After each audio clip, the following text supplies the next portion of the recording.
You're not hearing this by accident. Maybe your thoughts feel heavy tonight. Maybe the silence around you isn't helping. But somehow, you've drifted here to Myth Night, a quiet space where ancient stories breathe, where gods whisper, monsters wait, and the sea has a memory older than time. Tonight, we set sail on waters that once belonged to legends, to a world where every wave was a warning and every sailor knew not all who left would return. So close your eyes, let the fire crackle. I'll tell you a story, and if you drift off before it ends, that's okay. Some myths were meant to be finished in dreams. Long ago, before maps could be trusted and before men pretended to understand the sea, the world was different. The Mediterranean was not the sunlit paradise of vacation dreams, but something alive, something with moods and hungers and memories stretching back to the world's birth. The water was darker here, deeper somehow. It moved with purpose, not just with tide and current, but with intention. Waves rose because something vast had stirred far below, something that remembered the first ships and had never quite forgiven the audacity. The sky stretched like a great dark canvas, unmarked by city lights. Here, the stars were not distant decoration, but the eyes of gods themselves, watching as mortals dared to venture across their domain. The moon cast a path of silver light across the water, but whether that path led to safety or beautiful destruction, no sailor could say until too late. Along the coastlines, rocky cliffs rose like hungry mouths, their jagged teeth hidden beneath the surface. But it wasn't the stones sailors feared most.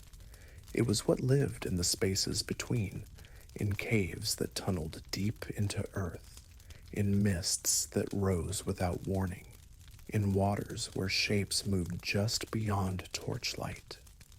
This was the sea of heroes and monsters, where gods walked among mortals, and mortals dared to challenge gods.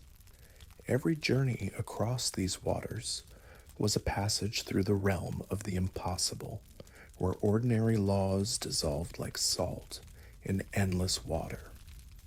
The ships that braved these waters were small, so very small, wooden vessels with painted eyes on their prows, their sails catching wind like prayers made visible. Their crews huddled together against the night, sharing wine and stories and thin hope that morning would find them still afloat, still breathing, still human. For to sail was to accept that you might return changed, or not return at all. Listen now. Do you hear the creaking of wood, the snap of sail? The sailors are waking, preparing for departure. Before any ship left port, there were rituals to observe, gods to appease, omens to read. The sailors knew that the sea did not grant passage. It merely chose whether to tolerate the intrusion. Picture them now, gathering on the dock as eastern sky begins to pale. The harbor is still dark, water black as obsidian, lapping gently against hulls that bob like sleeping birds. Torches flicker in the pre-dawn breeze, casting dancing shadows. The captain steps forward, a man whose beard is streaked with gray, whose eyes have seen wonders and terrors in equal measure. In his hands, he holds an amphora of wine for the god who rules all waters. Poseidon, he whispers, Earthshaker, master of the deep, we who are small seek passage across your realm. We carry offerings, we carry respect, we carry no hubris in our hearts. The wine pours into dark water with a soft splash, red drops disappearing like blood into a wound.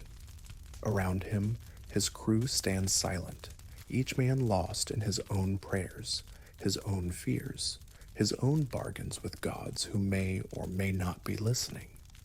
The offerings continue as sky lightens. Bread cast upon water, olive oil poured from precious vials, small coins thrown into depths with whispered promises. Each gift disappears beneath the surface, swallowed by water that reflects growing light like a mirror, showing not what is, but what might be. An old sailor approaches a younger crew member, trembling at the water's edge. "First time?" he asks. The young man nods. "The fear is good," the old sailor says gently. "The sea can sense arrogance from 100 miles away, but fear shows respect, and respect sometimes is enough to see you home again." The boy pulls out a small clay figurine, his mother perhaps, or sister, or sweetheart left behind. Together they watch as he places it gently on the water's surface. For a moment it floats there, then slowly it sinks, disappearing as completely as if it had never existed. But something has changed. The harbor seems quieter now, more peaceful. The lapping of waves grows softer, more rhythmic, like the breathing of some vast creature settling into sleep. For now, in this moment between night and day, between safety and the unknown, there is only the gentle sound of water and whispered prayers of mortal men who dare to dream of distant shores. Hours pass like dreams. The ship has left harbor, left the comforting sight of land, left the world of men behind. Now there is only endless water, rolling gently beneath a sky turned pale blue. But this is not a sea where sailors worry only about storms and rocks. The first mate approaches the captain as sun climbs higher. "Sir," he says quietly, "we're approaching the Siren Straits." The captain's face grows grave. "Gather the crew. It's time for preparations." Soon, the entire ship's company assembles on deck. The captain grips the rail, his eyes serious as storm clouds. Ahead lies a passage where water runs deep and cliffs rise high. It would cut days from our journey. But that passage is claimed by creatures whose very existence is a trap for souls of men. He points to distant cliffs. They are called sirens, and they appear as women of such beauty that no mortal description could suffice. They sit upon rocks, combing their long hair in sunlight, and they sing. His voice grows distant. Their song is not merely beautiful, beauty you could resist. No, their song is the sound of everything you have ever wanted, everything you never knew you needed, but suddenly cannot live without. "What do they sing about?" asks a young sailor. "They sing about you," the captain replies. Each man hears something different, something perfectly crafted for his heart alone. I have heard my mother's voice, calling me to her. I have heard the secret of the greatest treasure in the world. And once, he pauses. Once I heard nothing, and that was most terrifying of all.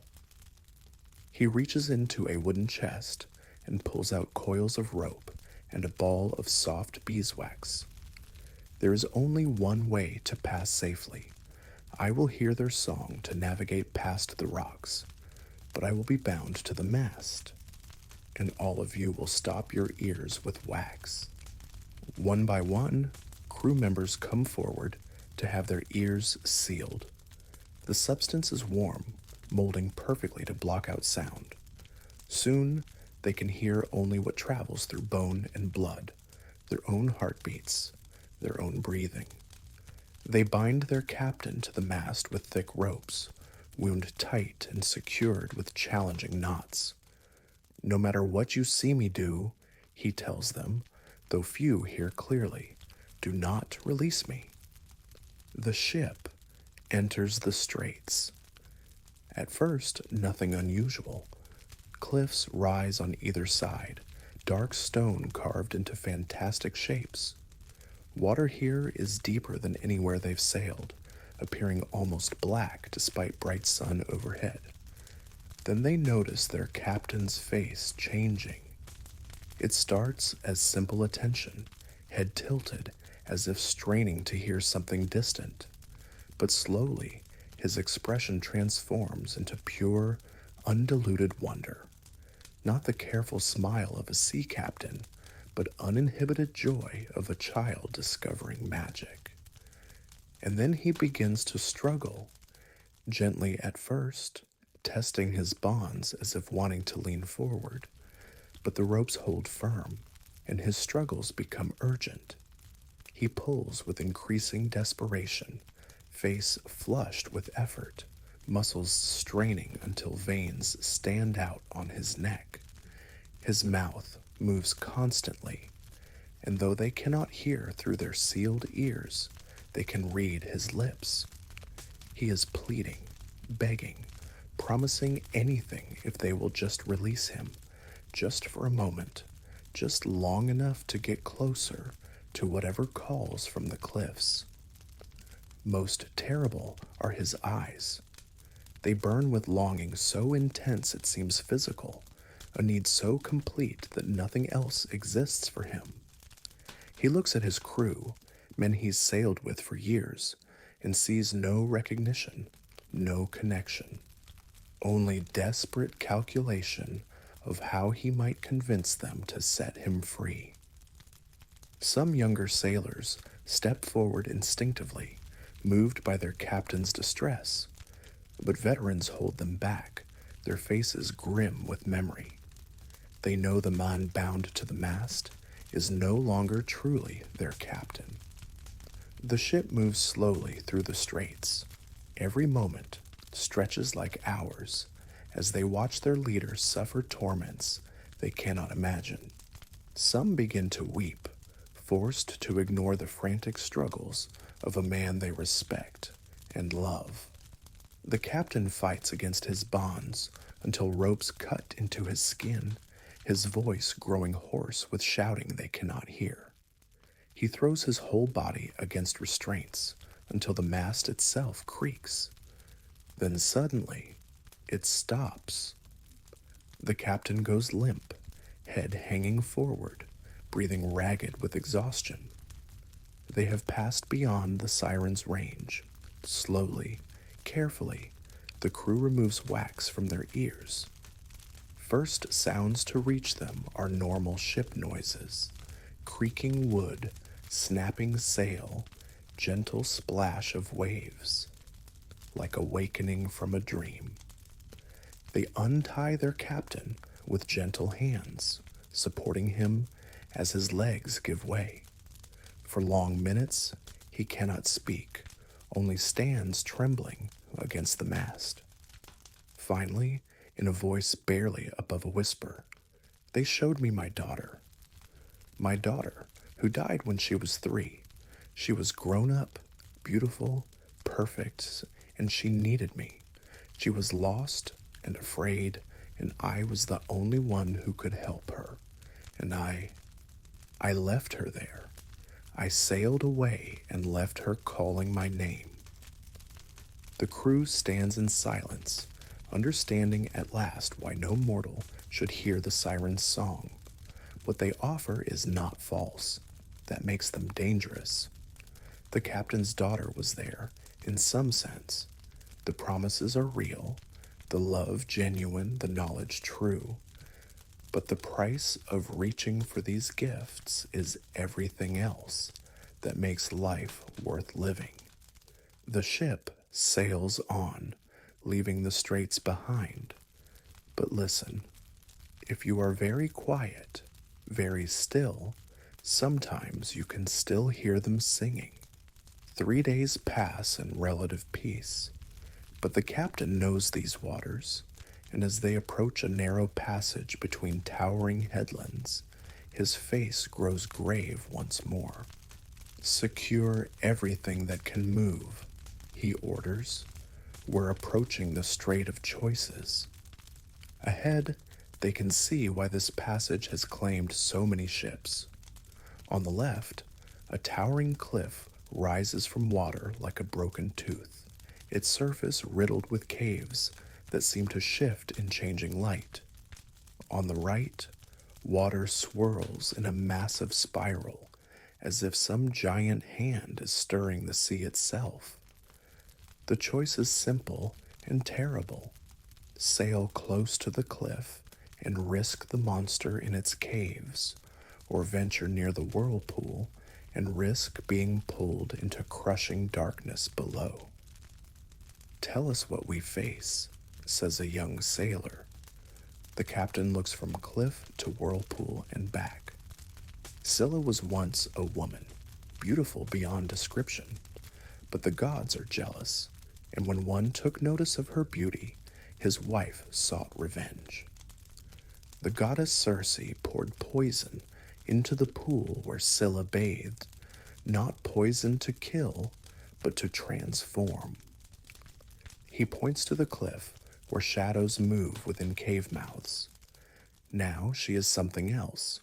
Her beautiful torso remains, but below the waist she has become a ring of heads, dogs' heads, wolves' heads, serpents' heads, each one hungry, each one howling for flesh. She cannot leave her cave, but her necks stretch impossibly far. A chill wind carries a sound that might be seabirds or something else. And Charybdis, he continues, turning to the whirlpool, was never human. 3 times each day, she swallows the sea itself, pulling down everything that floats. 3 times each day, she spits it back up, creating currents that can dash even the strongest vessel against rocks. The sound of the whirlpool grows louder, not simple splash of waves, but deep, grinding roar like earth itself being devoured. Some say she's mindless, but I have seen intelligence there, cunning that waits for the perfect moment to strike. She senses when a ship commits to its course, when escape becomes impossible. Only then does she reveal her full power. The crew looks from one horror to the other. There is no safe passage, no clever strategy. This is where heroes are made not by victory, but by choosing which defeat to accept. We sail closer to Scylla, the captain decides. Better to lose some of our number than the entire ship. The logic is brutal, but inescapable. Scylla will kill, there is no doubt, but Charybdis will destroy everything. Choose your doom, the captain murmurs. They adjust course, angling toward the cliff. The crew works in grim silence, each man knowing some will not see the other side. As they draw closer, they see the caves more clearly. Dark openings in stone, some barely large enough for a man, others vast as cathedral doorways. And in the darkness, something moves. The first sign is sound, not wind or wave, but something organic, low growling like enormous dogs disputing over bone. As the ship passes closer, growling rises until it becomes howling from everywhere at once. Then they see her. She emerges from the largest cave, like nightmare made flesh, human torso pale as moonlight, long hair streaming in wind. But where her waist should be, there is a writhing mass of necks and heads, some canine, some serpentine, some belonging to creatures with no names. Each head is the size of a man, each mouth filled with dagger teeth. The beautiful woman screams, not in hunger, but pure anguish. For a moment, her human consciousness surfaces, remembering what she's become, but the moment passes, smothered by bestial hunger. Her heads dart forward with impossible speed, stretching across water like striking snakes. The crew scatters, but there's nowhere to hide on a ship 60 feet long. The first head snatches the lookout from rigging. The second coils around the ship's cook. More heads strike with coordinated precision, knowing exactly how many they can take without sinking the vessel. 6 men are taken, 6 souls carried into darkness. The remaining crew can hear their voices echoing from within stone, calling for help that will never come. But the ship passes through. Survivors huddle on deck, staring back at cliffs where friends have been carried, listening to sounds no mortal should hear. As they sail into open water, the captain collapses against the wheel. Around him, survivors count empty spaces where friends once stood. "Why?" asks a young sailor, voice broken. "Why do the gods allow such things?" The captain has no easy answer. Perhaps because the world needs reminders that some paths should never be taken. Perhaps because true courage can only exist in the face of impossible choices, and heroes are made not by winning, but by enduring what must be endured. The water grows calmer now, deeper blue, as if the sea itself wishes to forget what has transpired. The surviving sailors work in silence, each lost in thoughts of friends who will never see home again. Weeks flow into months as the ship continues across wine-dark water. The crew works with quiet efficiency of men who have looked death in the face. But the captain grows troubled, checking stars each night with deepening frown. "We should have seen land by now," he murmurs to his first mate. "According to my calculations, we should have reached Asia Minor 3 days ago." The first mate nods grimly. "The winds have been strange, sir, sometimes pushing us forward, sometimes holding us back, but never taking us where we need to go." As if something doesn't want us to reach our destination, the captain finishes. He looks at star-scattered sky, where constellations seem to mock him. "I fear we may have earned divine attention." For in this world, where gods take personal interest in mortal affairs, there are sins beyond simple theft or violence. There are offenses against divine order itself, slights that echo across decades, transforming simple voyages into odysseys of suffering. "Tell us what we've done," says an older sailor. "What offense have we given?" The captain reviews every action of their voyage. It may have been the offerings. When we left port, I poured wine for Poseidon, as is proper. But the wine was not our best. I saved the finest vintage for trade, thinking the god would not notice such small deception. The crew exchanges uneasy glances. They know stories of divine vengeance, of gods who punish mortals for slights that seem trivial but loom large in immortal minds. As if summoned by his words, the sea begins to change. Water that has been calm starts moving with purpose, rising in swells that follow no pattern of wind or tide. In the distance, a dark line appears, not land, but storm clouds piling into evening sky like black mountains. But this is no ordinary storm. Clouds move against prevailing wind, advancing with deliberate intent. Lightning flickers in patterns that seem almost like writing. Divine script, spelling judgment in letters of fire. The storm strikes with fury of an angry god. Waves rise higher than the mast, their crests blown into stinging spray by winds that howl like voices of the damned. Rain falls in solid sheets that make it impossible to see.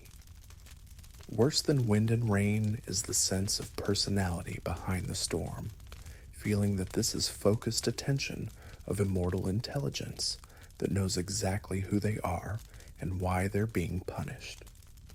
For 7 days and nights, the storm rages. The crew takes turns at pumps, bailing water through gaps opened by constant battering. They eat cold food when they can, sleep in shifts while clinging to solid objects, pray constantly to any god who might listen. On the 8th day, the storm stops as suddenly as it began. Wind dies to nothing, waves flatten to mirror smoothness, sun shines from cloudless sky as if the past week had been nightmare. But when they look around, their situation has become worse. The storm has carried them far from familiar waters, far from any shipping lanes.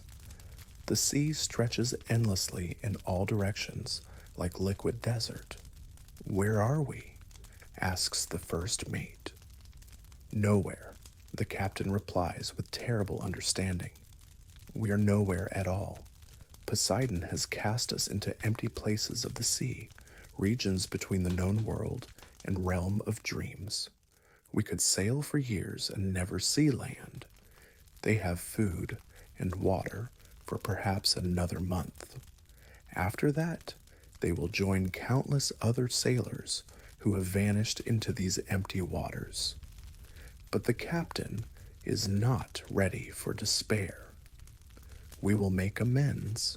If Poseidon is angry, we will appease him." From the ship's stores, he brings everything of value: trade goods, personal possessions, treasured keepsakes.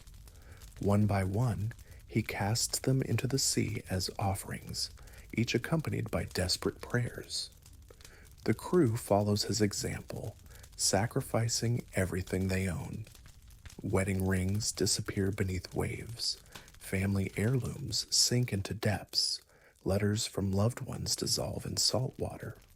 They give until they have nothing left but hope and clothes on their backs. Still, the empty sea stretches around them, unchanging. It is the youngest sailor who suggests the ultimate sacrifice. "Captain, what if Poseidon wants not our possessions, but our pride? What if he requires not gifts, but true humility?" The captain looks at the boy with new understanding. "You mean we stop trying to navigate? We commit ourselves completely to the God's will." On a calm morning, when the sea lies flat as polished glass, the captain orders sails furled and rudder lashed. "We commit ourselves to your mercy, Earthshaker," he calls across the water. "We are mortal men who have overstepped our bounds. Do with us as you will." For 3 days, nothing happens. The ship drifts motionless, its crew maintaining vigil of prayer. They do not try to fish, do not collect rainwater, take no action that might suggest they're still trying to control their fate. On the 4th day, a breeze springs up from the south, not angry wind of storm, but gentle, steady pressure that fills their sails. The captain does not touch the wheel. They sail where wind carries them, trusting in divine guidance. For weeks they continue this way, allowing wind and current to determine their path. Sometimes they move quickly, sometimes drift for days. But always they feel the presence of something vast and patient, guiding their journey. And then, one morning, when sun rises through pearl gray clouds, they see it, thin line on horizon that resolves into familiar outline of mountains and harbors and blessed sight of land. But this is not their original destination. This is somewhere else entirely, some coast they do not recognize. Are we lost? Asks the first mate. The captain watches smoke rising from cooking fires, sees movement of people along what must be harbor. No, he says finally. I think we are exactly where we were meant to be. Poseidon has brought us here for a purpose we do not yet understand. The anchor drops with a splash that echoes across still water. The voyage is ended, but the story continues in ways they cannot yet imagine. The harbor receives them with surprising warmth. The people speak a language almost familiar, not quite Greek, but close enough for communication. Their leader, a woman with silver hair braided with shells, welcomes the strangers. You have the look of men who have sailed far and seen much, she says.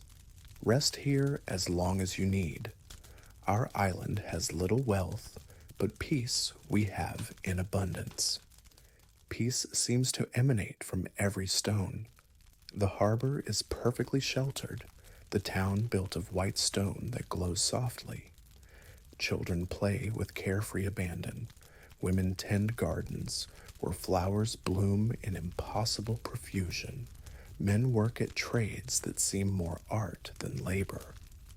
After months of struggle, this welcome seems almost too good to be true. Something about this place, murmurs the first mate as they're led through streets that curve in ways that confuse the eye. I know, the captain replies quietly. Stay alert. But as days pass, that alertness fades. Their hosts provide everything, food that tastes better than anything they remember, wine that washes away memory of hardship, soft beds and rooms that stay cool despite tropical heat. Slowly, the crew begins to relax. The ship sits in harbor, repairs proceeding leisurely, never approaching completion. Not that anyone is eager to continue. Why return to dangerous uncertainties when this island offers everything a man could desire? But the captain notices discrepancies. The sun moves differently here, not following the precise path that has guided navigators since time immemorial. Shadows fall at impossible angles. Tides follow no pattern, rising and falling according to logic that belongs to this island alone. Most disturbing are the dreams. Every crew member experiences them, vivid, perfect dreams of deepest desires fulfilled. The young sailor dreams of returning home to find his sweetheart waiting. The grizzled boatswain dreams of his own ship, his own reputation. The cook dreams of a tavern where his recipes are celebrated. The dreams are so vivid that waking becomes disappointment. Reality seems pale compared to rich fulfillment offered by sleep. We need to leave, the captain tells his first mate on the 7th morning. Leave? The response comes slowly, as if words require effort. But why? The men are happy. Some talk of settling permanently, sending for families. The captain studies his subordinate's face, noting glazed contentment, slight slackness around mouth that speaks of will gradually dissolving. When did you last think about our cargo, our destination, the families waiting for our return? The first mate frowns, trying to remember something distant. It seems unimportant now, Surely nothing is more important than the peace we've found. The captain understands their situation's true nature. This is not simply a welcoming island, but something far more dangerous, a trap for the soul where ambition and responsibility slowly dissolve, leaving only pleasant emptiness masquerading as contentment. He walks through town that evening, observing his crew with new eyes. Some are already changing, weathered faces softening, calloused hands growing smooth, eyes losing sharp alertness that comes from lifetime of reading wind and water for danger. At the island's heart, he finds what he seeks, a palace that shifts depending on viewing angle. Gardens surround it where flowers bloom in impossible colors, and fountains spray water that catches light like liquid diamonds. There, in the central courtyard, he finds her. She appears as a handsome woman of perhaps 40 years, with laugh lines around eyes and silver threads in dark hair. She wears simple robes, and her smile is genuinely warm. "Captain," she says, "I wondered when you would find your way here. You have been resistant to our hospitality. You are Circe." She inclines her head gracefully. "I am, and you are a man who has seen too much to be satisfied with simple pleasures. Most mortals who reach my island are running from something: responsibility, failure, weight of choices. But you seem to be running towards something instead." The captain considers this. Perhaps I simply remember what it means to be human, to carry obligations that cannot be abandoned because a more pleasant alternative presents itself. Circe laughs like silver bells mixed with seabird cries. What is so important about being human? What is so valuable about obligation and responsibility and all the burdens that make mortal life constant struggle? She gestures to gardens where creatures that might once have been men tend flowers with blissful absorption. I offer freedom from all that: peace, contentment, fulfillment of every desire without pain of striving. Is that not preferable to endless cycle of want and disappointment? The captain watches a man who was clearly once a warrior, carefully watering roses, face serene with simple purpose. Perhaps, but that peace costs everything that makes life worth living: challenge of growth, satisfaction of overcoming obstacles, bonds forged through shared struggle, all disappears in your paradise. Does it? Or does it become unnecessary? Why struggle when you can simply be? Why suffer when you can be content? It is seductive, made compelling by obvious sincerity. Circe truly believes she offers a gift, truly thinks she saves mortals from pain inherent in their condition. But the captain thinks of his crew not as they are now, soft and slowly losing essential humanity, but as they were during their passage through Sirens' Strait, supporting each other through terror, binding him to mast despite his pleas, because they understood some things are more important than individual desire. "My men," he says, "what have you done to them?" "Nothing permanent," Circe assures him, "nothing that cannot be reversed. But I warn you, if you take them from here, they will remember everything: the fear, loss, endless uncertainty of mortal existence. Some may not thank you." The captain spends the night walking beaches, wrestling with the most difficult decision of his life. He could accept Circe's offer, allow his crew to remain in blissful ignorance, sink into peaceful oblivion she provides. But as first light touches eastern horizon, he knows what he must choose. For all its pain and uncertainty, mortal life has a quality paradise cannot provide: possibility of growth, of change, of becoming more than one was before.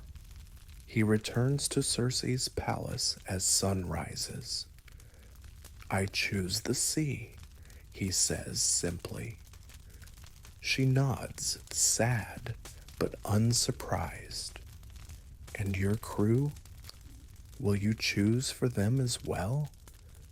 "I will tell them the truth. I will explain what you offer and what it costs. Then I will let each decide." Circe smiles with something approaching respect. Spoken like a true leader.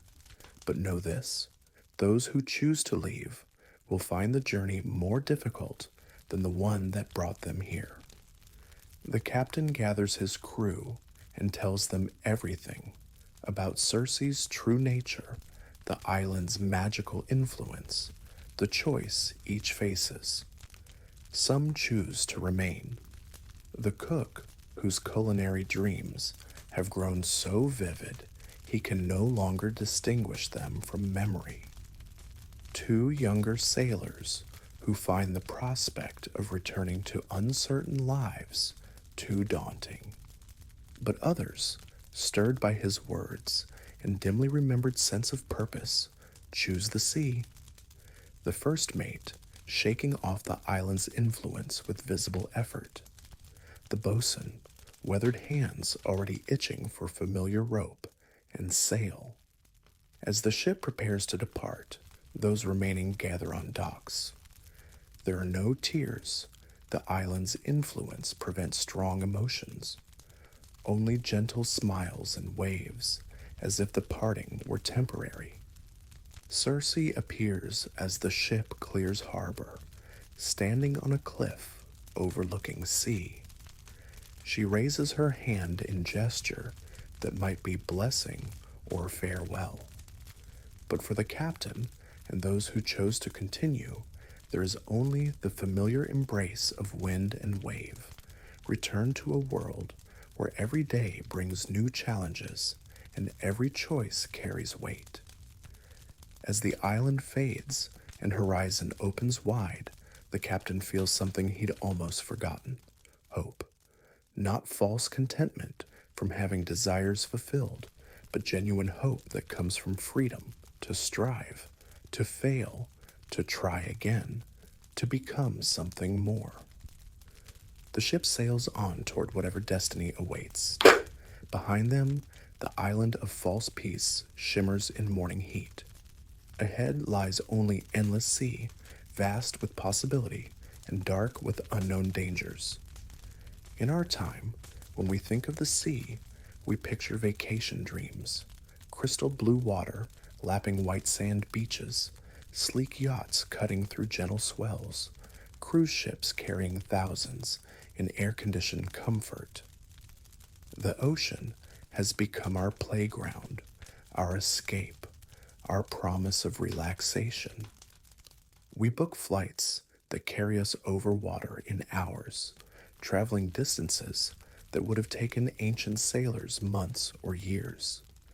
We navigate with satellites that know our position within feet, communicate with radios that reach around the globe, rely on weather services that predict storms days in advance.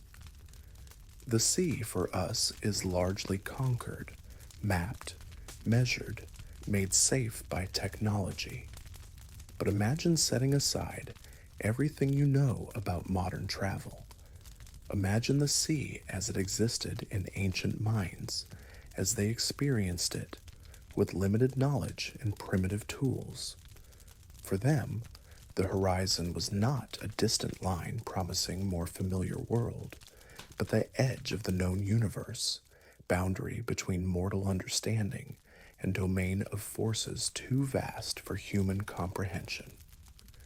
Beyond that line lay not simply more water, but different water, seas where normal rules might not apply, where ships could sail for eternity without finding land. They had no satellites, only stars, and stars themselves were not distant suns, but eyes of gods, watching and judging every action of mortals who dared venture across their domain. Navigation was as much about reading divine will as calculating position, and cloudy night could leave a ship utterly lost. Weather prediction consisted of watching bird behavior, sunset cloud colors, wind feel on skin, learned to detect subtlest pressure changes. Storms appeared without warning, mountainous waves rising from calm seas, as if summoned by immortal displeasure. A ship caught in such weather had no radio for help, no coast guard, no GPS beacon for searchers. When ancient sailors spoke of sea monsters, they were not indulging in superstition. In a world where whales grew to unimaginable sizes, where giant squids lurked in unexplored depths, where bioluminescent phenomena created supernatural displays, the line between natural wonder and divine intervention was thin indeed. The water itself was different, cleaner, wilder, more alive with creatures since hunted to extinction. Schools of fish darkened water for miles. Whales migrated in pods stretching to horizon. Dolphins rode bow waves in numbers modern seas can barely support. The sea was not separate from the realm of gods and heroes, but intimately connected. Every bay might hide a temple, every island might house nymphs or monsters.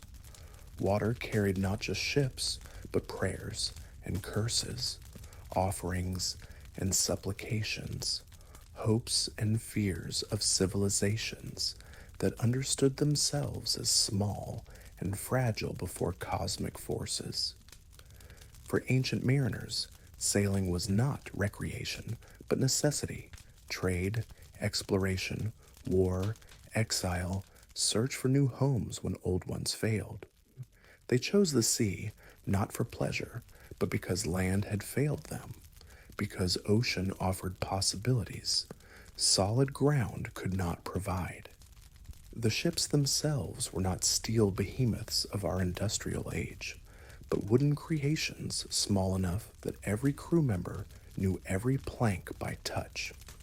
A vessel 60 feet long was considered large, and even grandest warships would seem like toys beside modern container ships. These wooden ships lived and breathed with the sea in ways modern vessels never can. They flexed with waves, groaned with wind, absorbed water and salt until they became as much part of ocean as any creature born in its depths. Most importantly, those ancient sailors understood the sea was alive, not metaphorically, but literally, actively, purposefully alive. It had memory, intention, personality. It could be appeased or angered, courted or offended. It demanded respect, required offerings, punished hubris with swift vengeance. They sailed not across empty H2O, but through consciousness of divinity itself, never knowing whether the next wave would carry blessing or curse, whether the next horizon would reveal salvation or doom. Every voyage was conversation with powers beyond mortal understanding. Every safe arrival a miracle to celebrate with offerings and grateful prayers. So when you dream tonight of ocean breezes and gentle waves, remember that once, not so very long ago, the sea was something altogether different, more dangerous, more wonderful than anything our tamed modern world can offer. As our ancient ship drifts deeper into waters that shimmer with their own inner light, as boundaries between waking and sleeping grow soft as moonlight on moving water, we must acknowledge an uncomfortable truth. In the real ancient world, they would not have survived. The honest calculation is brutal. A merchant vessel of their size, sailing through waters infested with dangers they've encountered, would have been extraordinarily fortunate to complete even a single voyage intact. Survival rates for Mediterranean sailors in the classical period were appallingly low, not due to lack of skill or courage, but because the ocean is fundamentally hostile to human life. Consider the Sirens Strait alone.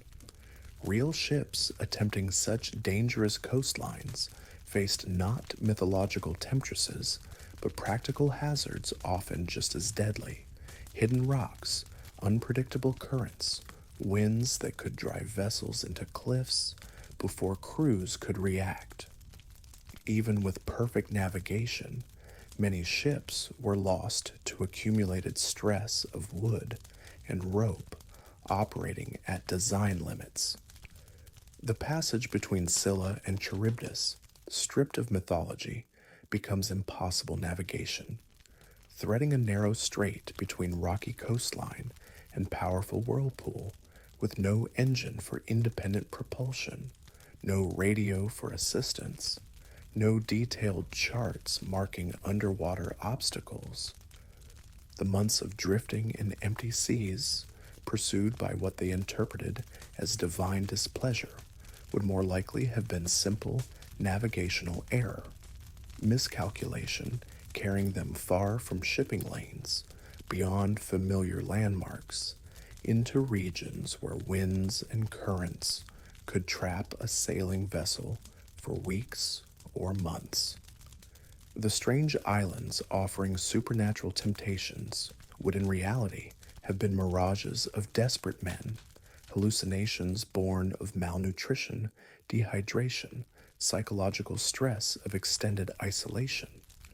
The human mind, faced with circumstances beyond rational processing, creates its own explanations, its own narratives to make sense of senseless suffering. Yet the mythological version serves a purpose mere historical accuracy cannot achieve. By transforming brutal randomness of maritime disaster into narrative of divine testing and heroic choice, the ancient Greeks created something more valuable than documentary record. They created framework for understanding how mortals might maintain dignity and purpose against overwhelming odds.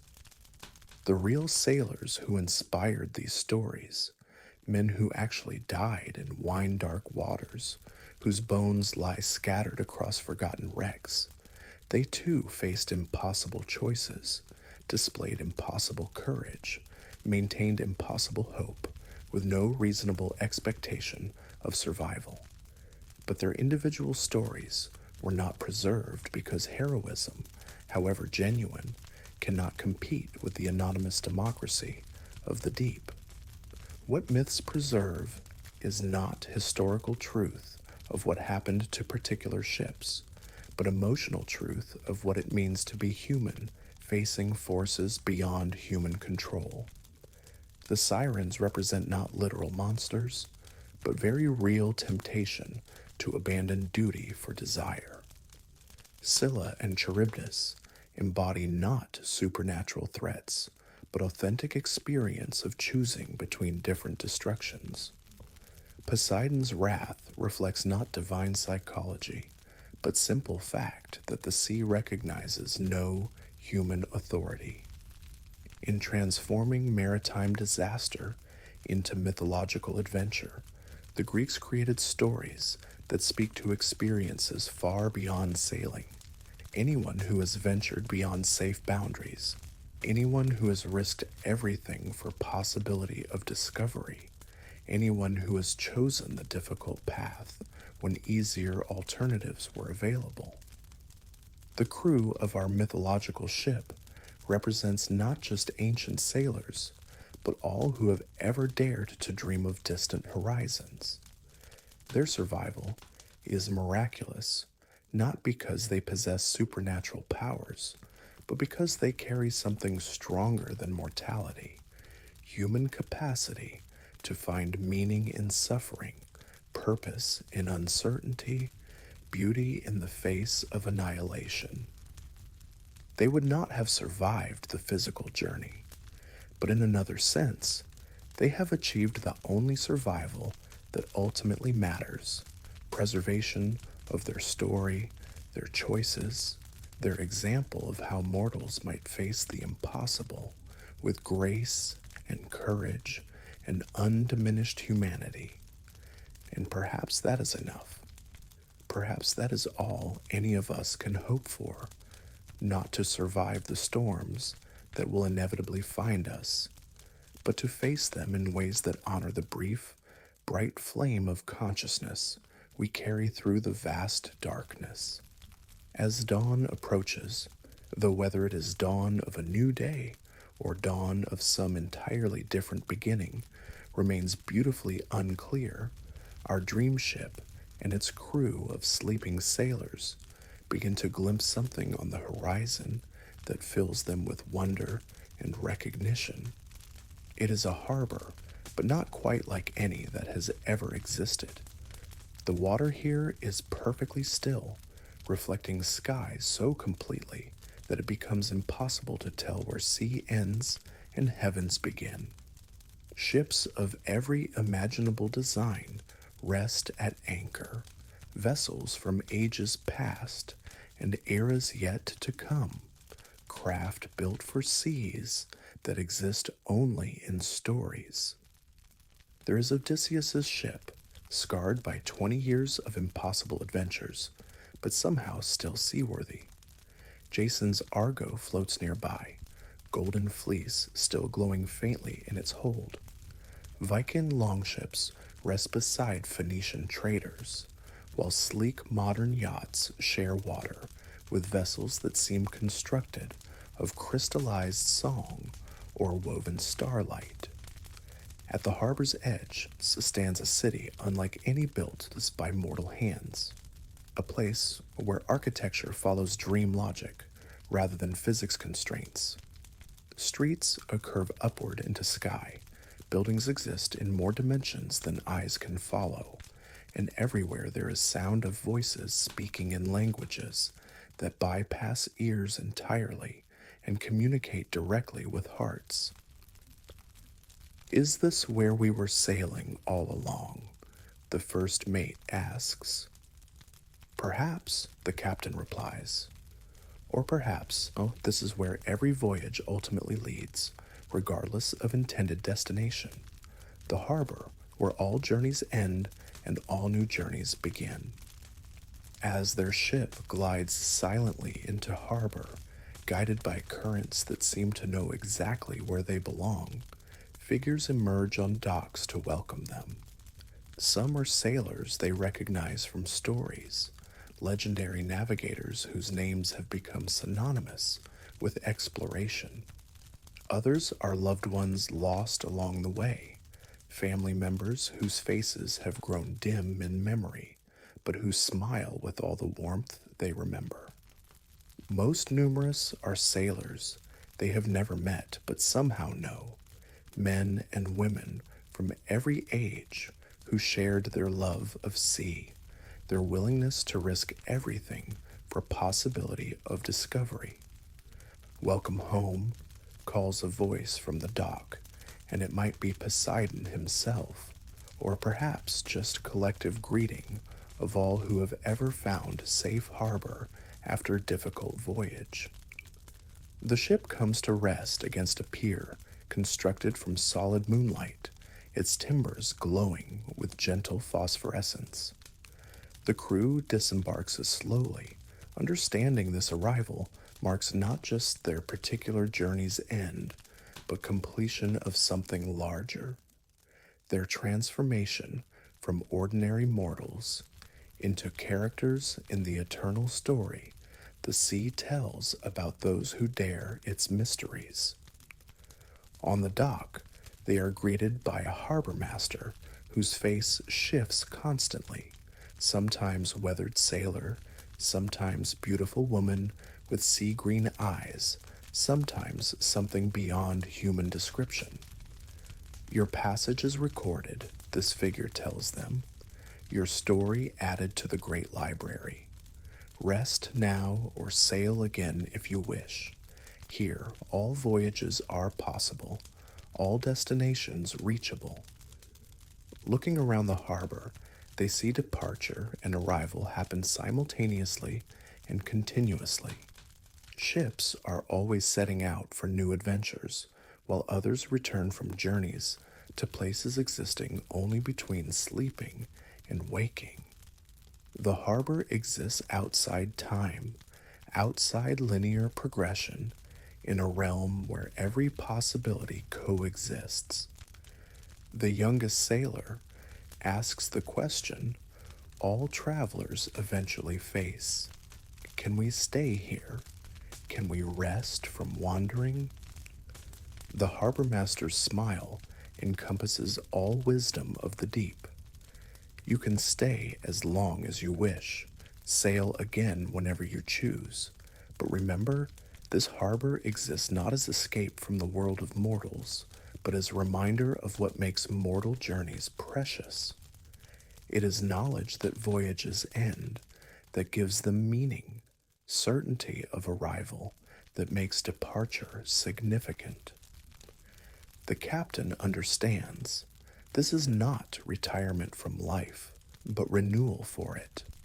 A harbor where sailors can rest between adventures, where stories can be shared and wisdom exchanged, where the eternal human impulse to explore can be celebrated and strengthened. Around them, the harbor continues its timeless activity. Ships arrive carrying cargoes of experience and memory, depart laden with hopes and dreams. Crews share tales of wonders seen, dangers faced, choices made in uncertainty's crucible. And always there is sound of water lapping against hulls, gentle music of rigging in breeze, eternal conversation between human ambition and vast mystery of the deep. Our crew settles into this rhythm gradually, understanding they have reached not an ending, but transformation.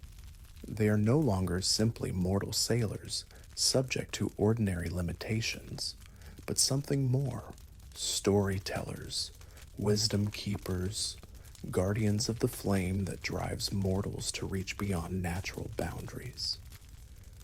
For the harbor of all dreams is not some distant destination reached through arduous travel, but a state of mind, a quality of attention, a willingness to see in every body of water an invitation to adventure, a promise of mystery, a call to the eternal sailor that sleeps in every human heart.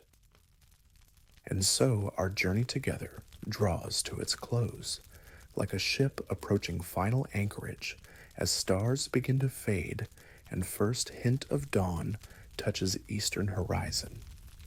You have sailed with me through waters both ancient and eternal, across seas existing as much in dreams as any earthly ocean, sharing the voyage of sailors who dared venture beyond sight of familiar shores.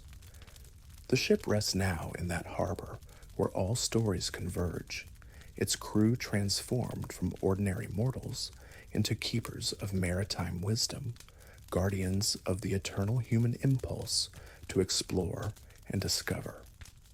Their physical voyage may be ended, but their story continues in every wave that breaks against every shore, in every horizon that calls to dreamers and wanderers, in every heart that beats with rhythm of distant tides.